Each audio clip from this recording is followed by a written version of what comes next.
So after the bullshit ending of the first movie, we now get a follow-up. It's been 2 months since the event of the first one, and Alice, the girl that survived the events, is spending some time alone to try and get her life back together. I don't blame her, to be honest, because anyone that went through any of that crap of the first film is probably going to be pretty fucked up in the head. So the first part of the film is about Alice being alone in her apartment, and it does a really good job of building up suspense in these first couple of scenes, but unfortunately there's a lot of fake jump scares.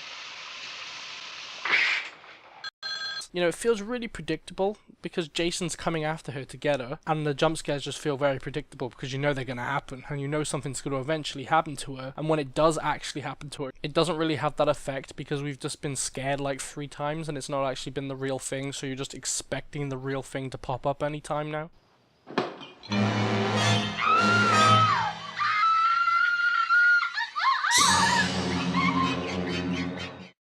So now fast forward again, and this time it's 5 years into the future, and well, what do you know? There's a bunch of people setting up another holiday camp on the same lake as Camp Blood, which is the camp from the first one, if you didn't know. You know, I swear one day people will learn not to visit this damn lake. Like, every time someone goes remotely near it, Jason has his way with them.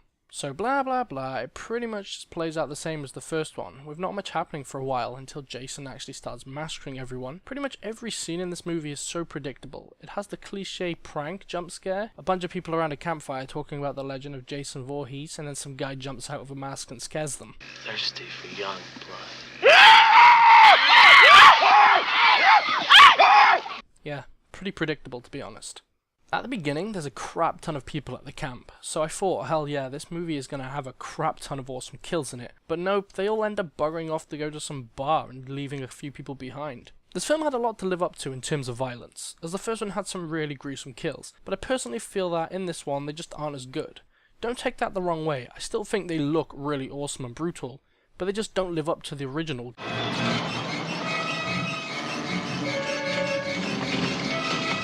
So it turns out that Jason has been living in the woods the whole time, and that was a full-grown adult, even though in the first film he looked like he was 10 or something. But oh well, it pretty much just confirms that Jason wasn't the killer in the first one, unless he just was a really big 10-year-old. In his home in the woods he has a shrine for his decapitated mother for some strange reason. I guess he was just really attached to her and doesn't let go that easy. That would explain why he went all the way to the city at the beginning to kill Alice. Unfortunately, the characters aren't really much to rave about in this one. They're just here to die, and you know what's going to happen to them, so you don't spend any time getting attached to them. Now, this guy is a total creep. Just look how he acts. It's really fucking strange. And he's a pretty big asshole as well. He takes this girl's clothes, so she chases him while she's naked. What a douchebag. So following tradition, the same as the first one did, there's one final survivor. Well, at least we think there is one final survivor, and then a big game of hide and seek pursues. But before, Jason was an awesome killing machine. But now he just sucks. He's getting his ass beat all the time. So there's a fight scene with Jason at the end, and she manages to kill him with a blow of a machete straight into the shoulder. And then they never made another Friday the 13th movie.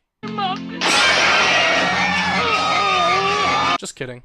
Now this damn movie does the exact same thing as the first one. They fuck up the ending. In the first one it had Jason jumping out of the lake at the end, and then it carried on from where it should have ended. This one did the exact same thing. Jason jumps through the window, grabs the girl, it goes into super slow motion, and that should have ended right there. But no, they did the exact same thing as the first one and have it continue on. And for some strange reason, she's still alive even though he had her, and we don't know what happened to Jason and the other guy she was with. Like, what the fuck? What a good way to screw up a decent ending. Regardless of the ending, I still really did enjoy this movie. Perhaps not as much as the first one, but I still feel like it's worth a watch. Now maybe people will realise to stay the fuck away from this lake.